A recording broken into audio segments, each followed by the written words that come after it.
अस्सलाम वालेकुम स्टूडेंट्स। उम्मीद है आप सब खैरियत से होंगे। जैसा कि आप लोग जानते हैं कि हम लोग चैप्टर नंबर 16 पढ़ रहे हैं और चैप्टर नंबर 16 में जो रेजोनेंस सर्किट्स हैं वो आप लोग पढ़ चुके हैं और आज के लेक्चर में हमने जो टॉपिक अंडरस्टैंड करना है वो उसी रेजोनेंस सर्किट से रिलेटेड है। अभी आपको मेरे पीछे बोर्ड पे दो टॉपिक्स लिखे हुए नजर आ रहे होंगे। आज के लेक्चर में जो फर्स्ट टॉपिक अंडरस्टैंड करना है वो है three phase AC supply. Three phase, अब आपको बोर्ड पे डायग्राम भी बनी नजर आ रही है कि इसमें तीन कॉइल्स बने।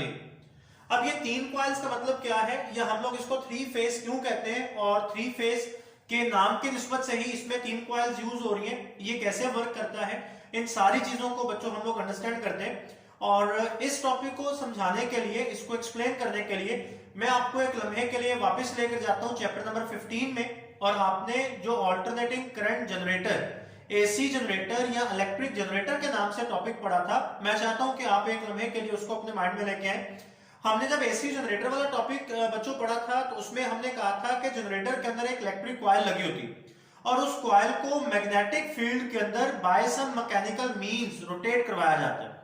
तो जब हम उस कॉइल को मैग्नेटिक फील्ड में रोटेट करवाते हैं तो उस कॉइल के अंदर एक ईएमएफ इंड्यूस होता है जिसकी वजह से करंट फ्लो करता है और उस करंट को हम लोग एक्सटर्नल सर्किट्स में यूज कर रहे होते हैं।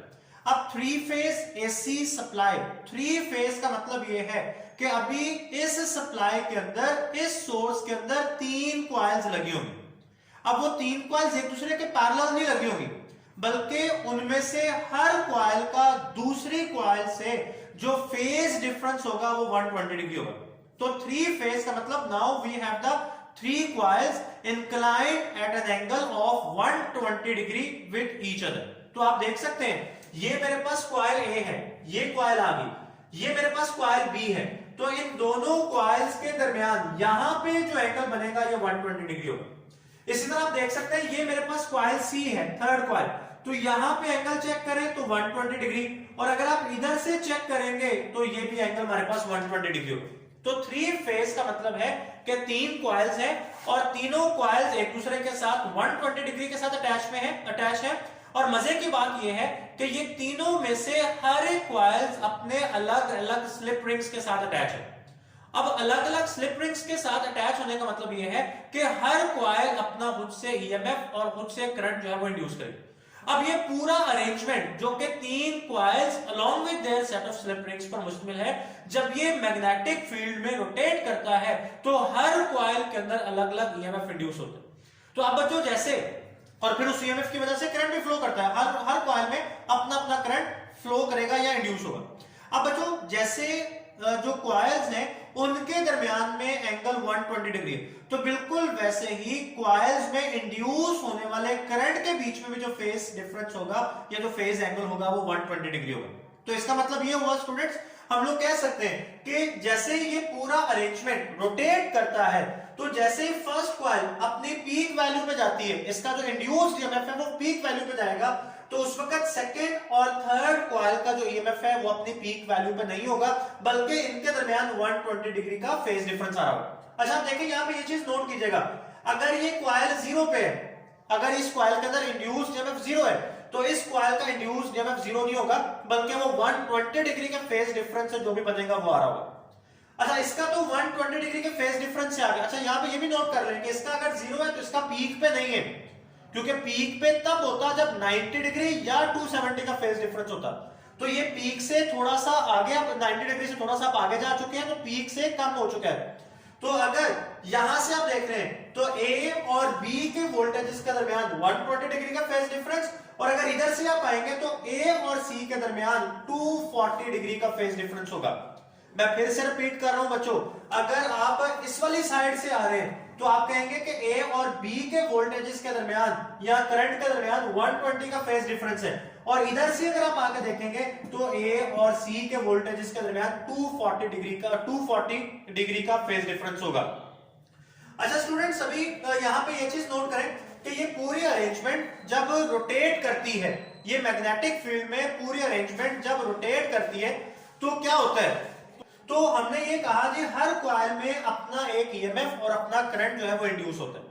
अब बच्चों जब अपना ईएमएफ और अपना करंट इंड्यूस होता है तो फेज डिफरेंस का कॉन्सेप्ट भी हमें समझ आ रहा है कि जो कि कॉइल्स के दरमियान 120 डिग्री का फेज डिफरेंस है, तो इनमें इंड्यूस होने वाले वोल्टेज और करंट में भी जो फेज डिफरेंस होगा वो 120 डिग्री का होगा। लेकिन बच्चों ये चीज यहां पे नोट कीजिएगा कि ये एक कॉइल आ रही है ए, तो उसका एक एंड, ये कॉइल बी का एक एंड और कॉइल सी का एक एंड, इन तीनों कॉइल्स के एक एक एंड को एक पॉइंट पे कॉमन करके इसको ग्राउंड कर दिया गया, जिसको हम कॉमन भी कहते हैं, कॉमन किया या ग्राउंड किया एक ही बात है। अच्छा, अब इन तीनों कॉइल्स के दूसरे एंड को मैंने ओपन छोड़ दिया, मतलब वहां से मेरे टर्मिनल्स बन सकते हैं जनरेटर के। तो अभी अगर आप नोट करें तो कोई भी आप कॉइल का एक एंड ले लें, किसी एक कॉइल का एक एंड ले लें जिसे आपने ओपन छोड़ा हुआ है, और दूसरा न्यूट्रल वायर जो है, इनके दरमियान अगर आप देखें तो जो वोल्टेज होंगे वो 230 वोल्ट होंगे। जैसे यहां पे देखें तो कॉइल बी का एक एंड और ये मेरे पास न्यूट्रल वायर आ रही है, कॉमन वायर जैसे आपने कहा, तो इन दोनों के दरमियान 230 वोल्ट। इधर से अगर आप देखें तो ये मेरे पास कॉइल ए का एक एंड आ रहा है और यहां से लेकर ये मेरे पास न्यूट्रल वायर, इसके दरमियान जो वोल्टेज आएगा वो 230 वोल्ट। इसी तरह ये कॉइल सी का जो ओपन एंड था उसके और न्यूट्रल वायर के दरमियान जो वोल्टेज है 230 वोल्ट। तो इसका मतलब कि हर जो कॉइल है उसमें जब पीक ईएमएफ या पीक वोल्टेज इंड्यूस होने तो वो 230 वोल्ट होने। तो अभी जरा यहां पे नोट कीजिएगा, ये बच्चों मैंने दोनों लाइव वायर, ये जो है ना ए बी और सी, इनको हम बोलते हैं लाइव वायर। ये वाली जो वायर आ रही है जिसको मैंने कॉमन किया हुआ है, इसको बोलते हैं न्यूट्रल वायर। तो इस हिसाब से अगर हर कॉइल ने 230 वोल्ट पीक वोल्टेज, अगर उसने 230 वोल्ट इंड्यूस करने हैं, तो इसका मतलब कि दो लाइव वायर्स के बीच में 230 प्लस 230 460 वोल्ट का पोटेंशियल डिफरेंस आना चाहिए। बट स्टूडेंट्स, दो लाइव वायर्स के बीच में आपको 460 वोल्ट का पोटेंशियल डिफरेंस नहीं मिलता, बल्कि आपको 400 वोल्ट का पोटेंशियल डिफरेंस मिलता है। इसकी दो रीजन हो सकती है कि वो 60 वोल्ट जो है वो किधर गया। इसकी दो रीजन हो सकती है। पहली रीजन तो ये हो सकती है बच्चों, जो बड़ी आसान है, कि जब एक कॉइल अपने पीक वोल्टेजेस पे जा रही है तो उस वक्त दूसरी कॉइल अपने पीक वोल्टेजेस पे नहीं है, वो क्योंकि जो फेज डिफरेंस है वो 120 का है, तो वो अपनी पीक से आगे गुजर चुकी होती है। तो एक रीजन तो ये हमें समझ आती है कि जब एक कॉइल 230 पे होगी तो उसी वक्त एग्जैक्ट उसी लम्हे दूसरी कॉइल 230 पे नहीं होगी, बल्कि वो 230 से लेस होगी। तो आप उनको ऐड करेंगे तो 400 बनेगा। अब दूसरी जो रीजन है जो हमारी बुक में लिखी है, उसने ये लिखी है कि जी जब आप वो कॉइल्स को रोटेट करवा रहे होते हैं तो वहां पे कुछ एनर्जी डिसिपेट हो रही होती है, वेस्ट हो रही होती है। तो एनर्जी डिसिपेशन की वजह से, वेस्टेज की वजह से 60 वोल्ट होते हैं आपके, वो वेस्ट हो जाते हैं। तो आपको जस्ट वहां पे 400 वोल्ट का पोटेंशियल डिफरेंस मिल रहा होता है। मैं फिर से मेंशन कर रहा हूं कि दो लाइव वायर्स के बीच में आपको 400 वोल्ट, जबकि एक लाइव और एक न्यूट्रल वायर के बीच में आपको 230 वोल्ट का पोटेंशियल डिफरेंस मिलेगा। अच्छा जी स्टूडेंट्स, ये बात याद रखिएगा कि जब भी कभी आपको किसी ऐसे घर में जहां पे इलेक्ट्रिसिटी का लोड बहुत ज्यादा है, मतलब आपने बहुत ज्यादा एयर कंडीशनर्स, फैन या इस तरह की चीजें आपने ज्यादा यूज करनी है, या फैक्ट्रीज के अंदर जहां पे लोड ज्यादा होता है, तो वहां पे फिर हम लोग ये 3 फेज एसी सप्लाई को यूज करते हैं। रीजन क्या है? रीजन ये है कि वहां पे हमें अगर हैवी मशीनरी, मतलब हाई वोल्टेजेस चाहिए, तो ये 3 फेज एसी का मतलब हम लोग यहाँ पे 3 कॉइल्स वाला जनरेटर, 3 कॉइल्स वाला सोर्स यूज करेंगे, तो लोड जो होगा वो उन तीनों कॉइल्स के ऊपर डिवाइड हो जाएगा। अगर आप सिंगल जो कॉइल वाला जनरेटर है या एसी जनरेटर वो यूज करेंगे तो एक कॉइल के ऊपर ज्यादा लोड पड़ेगा और वो करंट को पूरा नहीं कर पाएगी, ठीक है, तो उसके ऊपर लोड आ जाएगा। तो जहां पे हमें हैवी वोल्टेजेस रिक्वायर होते हैं, मशीन्स के हैवी मशीनरी जहां पे हमने रन करवानी होती है, फैक्ट्रीज के अंदर, इंडस्ट्री के अंदर, या घरों में जहां पे हमारे पास लोड बहुत ज्यादा होता है, वहां पे फिर हम लोग क्या कर रहे होते हैं, ये 3 फेज एसी को यूज कर रहे होते हैं। तो ये बहुत इंपॉर्टेंट शॉर्ट क्वेश्चन है, आप इसको अच्छे तरीके से देख लेंगे। इसके बाद आगे एक छोटा सा टॉपिक लिखा हुआ है, प्रिंसिपल ऑफ मेटल डिटेक्टर। आजकल हम सारे इससे बखूबी वाकिफ है। मेटल डिटेक्टर कौन नहीं जानता, मेटल डिटेक्टर क्या है? आप किसी भी शॉपिंग मॉल में चले जाएं, आप किसी भी पार्क में चले जाएं, आप इवन अपने कॉलेज में भी जब आते हैं तो वहां पे भी उन्होंने एक वॉक थ्रू गेट जो है वो लगाया हुआ होता है, और अगर वो नहीं लगा हुआ तो गार्ड के पास एक छोटी सी एक मशीन सी उसने पकड़ी होती है, जो वो आपके बैग्स के साथ या आपकी बॉडी के साथ टच करके चेक करता है। तो वो बच्चों हमारे पास एक मेटल डिटेक्टर होता है। मेटल डिटेक्टर असल में चेक करना होता है कि क्या आपके पास कोई जो है वो डिस्ट्रक्टिव वीपन या कोई इस तरह की चीज तो नहीं आप लेके आ रहे साथ। मेटल को बेसिकली उसने डिटेक्ट करना होता है। अब ये मेटल डिटेक्टर किस प्रिंसिपल पे काम करता है? मेटल डिटेक्टर जो है वो एलसी पैरेलल सर्किट, जो पैरेलल रेजोनेंस सर्किट था, उसके प्रिंसिपल पे काम करता है। तो उसको जरा अंडरस्टैंड कर लेते हैं। बेटा ये जो इंडक्टर और कैपेसिटर जिसके बारे में मैंने आपसे कहा था कि ये हमारे पास पैसिव कंपोनेंट्स हैं। पैसिव का मतलब ये होता है कि दे कैन स्टोर एनर्जी, वो एनर्जी को स्टोर कर सकते हैं। अब जब आपने पैरेलल रेजोनेंस सर्किट पढ़ा था तो पैरेलल रेजोनेंस सर्किट में आपने ये चीज देखी थी कि इंडक्टर और कैपेसिटर ये दोनों यूज हो रहे हैं, बट इनकी चार्जिंग और डिस्चार्जिंग साइमल्टेनियसली नहीं हो रही होती। जब कैपेसिटर चार्ज हो रहा होता है तो इंडक्टर डिस्चार्ज हो रहा है, और जैसे इंडक्टर की चार्जिंग स्टार्ट होती है तो कैपेसिटर की डिस्चार्जिंग स्टार्ट हो जाती है। तो इंडक्टर और कैपेसिटर उसने लिखा ये दो ऐसे कंपोनेंट्स हैं, इंडक्टर और कैपेसिटर ये दो ऐसे कंपोनेंट्स हैं जो कि बच्चों क्या कर सकते हैं, इलेक्ट्रिकल एनर्जी को ऑसिलेट करवा सकते हैं। इसमें बेसिकली यूं कहना चाहिए ये इलेक्ट्रिक करंट को ऑसिलेट करवा रहे होते हैं, इलेक्ट्रिक करंट में ऑसिलेशंस प्रोड्यूस कर रहे होते हैं। तो हम लोग कह सकते हैं कि ये जो आपने पीछे पैरेलल एलसी सर्किट पढ़ा, जो पैरेलल रेजोनेंस सर्किट के नाम से आपने टॉपिक पढ़ा, जिससे मैंने कहा था कि ये एक रिजेक्टर सर्किट है, ये फ्रीक्वेंसी की एक खास रेंज को रिजेक्ट करने के लिए भी इस्तेमाल होता है। तो ये जो हमारे पास आपने पीछे पैरेलल रेजोनेंस सर्किट पढ़ा, it behaves like a mass spring system. ये जब इलेक्ट्रिक करंट या इलेक्ट्रिक एनर्जी की ऑसिलेशंस प्रोड्यूस करता है एलसी, पैरेलल एलसी सर्किट, तो ये बिल्कुल ऐसे ही सर्किट बिहेव करता है जैसे एक मास स्प्रिंग सर्किट ऑसिलेट कर रहा हो। तो इसे फिर ये जो पैरेलल रेजोनेंस सर्किट है, this is also known as the electric oscillator. तो इसको हम लोग एक इलेक्ट्रिक ऑसिलेटर का नाम भी देते हैं। तो ये जो हमारे पास मेटल डिटेक्टर है, ये बेसिकली उस इलेक्ट्रिक ऑसिलेटर के साथ वर्क कर रहा होता है। अब इसमें अगर आप देखें, मैंने ये इसका ब्लॉक डायग्राम आप कह सकते हैं बनाई हुई, दो ऑसिलेटर सर्किट इसमें मैं यूज कर रहा हूं। एक ये है मेरे पास ऑसिलेटर सर्किट ए, जो एक इंडक्टर और एक कैपेसिटर पर मुश्तमिल है। यहां पे जो इंडक्टर लगा हुआ है ये LA, और यहां पे जो कैपेसिटर लगा हुआ है उसकी कैपेसिटेंस CA के इक्वल। और बच्चों याद रखिएगा ये जो सर्किट ए है, इसमें लगे हुए इंडक्टर की इंडक्टेंस और इसमें लगे हुए कैपेसिटर की कैपेसिटेंस फिक्स रहती है, ये चेंज नहीं होती, ये फिक्स नहीं। ये दूसरा सर्किट आ गया ऑसिलेटर सर्किट बी, जिसमें इंडक्टर लगा हुआ है जिसकी इंडक्टेंस LB और कैपेसिटर लगा हुआ है जिसकी कैपेसिटेंस CB के इक्वल। अब ये जो इंडक्टर है ना, ये कहलाता है सर्च कॉइल। ये वाला जो इंडक्टर है this is called search coil. अब बच्चों ये जो इंडक्टर है जिसको मैं सर्च कॉइल का नाम ले रहा हूं, जैसे ही कोई मेटल ऑब्जेक्ट इसके करीब आएगा तो इसकी इंडक्टेंस चेंज हो जाएगी।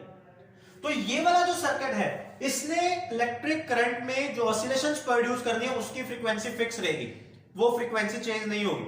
लेकिन ये जो ऑसिलेटर है, जैसे इस इंडक्टर की इंडक्टेंस चेंज होगी तो इसकी फ्रीक्वेंसी चेंज हो जाएगी।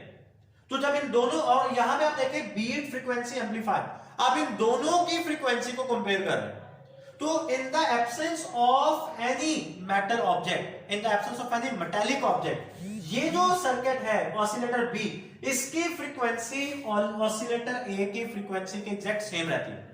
तो जब दोनों सर्किट्स की फ्रीक्वेंसी सेम है तो कोई बीट प्रोड्यूस नहीं होगी। बीट्स का मतलब फ्रीक्वेंसी डिफरेंस है। तो जब दोनों सर्किट्स की फ्रीक्वेंसी सेम है तो यहां पे कोई बीट्स प्रोड्यूस नहीं होगी। तो जब कोई बीट्स प्रोड्यूस नहीं होगी तो स्पीकर हमें कोई बीप शो नहीं करेगा।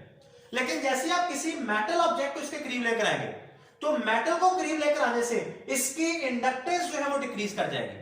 और स्टूडेंट्स जैसे ही इसकी इंडक्टेंस डिक्रीज करेगी ना, इस सर्किट की फ्रीक्वेंसी बढ़ जाएगी। क्यों बढ़ जाएगी? क्योंकि याद रखिएगा FR is equal to 1/2 pi under root LC। तो आप यहां से लिख सकते हैं FR is inversely proportional to under root L। तो आपने ये कहा जी इसकी इंडक्टेंस जो है वो क्या करी है, डिक्रीज करी है। जब आप मेटल को इसके करीब लेकर आए तो इसकी इंडक्टेंस डिक्रीज की है। मैं चाहता हूं कि आप बुक से चेक कर लें, इसकी इंडक्टेंस जब डिक्रीज की तो इसकी फ्रीक्वेंसी बढ़ गई। तो जब इसकी फ्रीक्वेंसी बढ़ गई तो यहाँ पे दोनों की फ्रीक्वेंसी में डिफरेंस आ गया, तो यहाँ पे बीट्स आएंगी और ये एम्पलीफायर उन बीट्स को एम्पलीफाई करके स्पीकर के ऊपर हमें बीप जो है वो देना शुरू कर देगा। तो जैसे हम बीप सुनेंगे हम समझ जाएंगे कि ये हमारी सर्च कॉइल के करीब की मेटल ऑब्जेक्ट है। अब इसको आप लोग सिक्योरिटी पर्पस के लिए यूज कर रहे होते हैं, और जो जमीन के नीचे मेटालिक ऑब्जेक्ट्स भरी होते हैं, दफनाए हुए होते हैं, नीचे होते हैं, तो उनके लिए, उनको सर्च करने के लिए भी हम लोग इस प्रिंसिपल को या इस मेटल डिटेक्टर को यूज कर सकते हैं। अब आप इससे आगे देखेंगे तो बिल्कुल छोटा सा टॉपिक लिखा हुआ आपको नजर आएगा, चोक। चोक के बारे में ज्यादा चीजें आप लोग पढ़ चुके हैं। मैं चाहता हूं कि मैं जस्ट 1 मिनट और 2 मिनट उसको भी आपको एक्सप्लेन कर दूं इसी लेक्चर में, इसी वीडियो में, और आप फिर उसको अच्छे से खुद से पढ़ लेंगे। आपने सिर्फ ये करना है, एक soft iron core, soft iron का मतलब ये है, ये आयरन की एक स्पेशल टाइप है जो इंशाल्लाह हम चैप्टर नंबर 17 में पढ़ेंगे। आपने कोर मटेरियल लेना है जो सॉफ्ट आयरन का बना होगा और उसके ऊपर आपने जो है वो थिक कॉपर वायर की एक ऐसी कॉइल माउंट करनी है। थिक बोल रहा हूं मतलब जिसका area of cross section wire का आपने ज्यादा रखना है और आपने उसको सॉफ्ट आयरन कोर के ऊपर माउंट करना है। उसमें नंबर ऑफ टर्न्स बहुत ज्यादा रखनी है और आपने जो है उसको करीब करीब करके टाइटली माउंट करना है। तो ये जो हमारे पास कॉइल बनेगी दिस इज नोन एज चोक। अब चूंकि आपने उसके जो कॉपर वायर है उसकी थिकनेस ज्यादा रखी, आपने थिक कॉपर वायर यूज की, तो आपको इसका एडवांटेज ये मिलेगा कि इसकी रेजिस्टेंस बहुत स्मॉल हो जाएगी, नेग्लिजिबल रेजिस्टेंस होगी। और दूसरा एडवांटेज आपको जो मिलेगा वो ये मिलेगा कि इसकी इंडक्टेंस बहुत ज्यादा हाई हो जाएगी। और जब आप इसकी रेजिस्टेंस को नेग्लिजिबल बना देंगे, इंडक्टेंस को ज्यादा कर देंगे, तो ये एसी सर्किट्स में करंट को कंट्रोल करने के लिए इस्तेमाल की जा सकेगी। क्योंकि ये क्या करेगी बच्चों, ये कोई भी पावर या एनर्जी कंज्यूम नहीं करेगी। तो हम इसको एसी सर्किट्स के अंदर करंट को कंट्रोल करने के लिए यूज कर सकते हैं। मुझे उम्मीद है ये तीनों टॉपिक्स आप अच्छे से अंडरस्टैंड कर लेंगे और इनको एज अ शॉर्ट क्वेश्चन आप देखेंगे। अगले लेक्चर तक के लिए इजाजत दीजिए। अल्लाह हाफिज।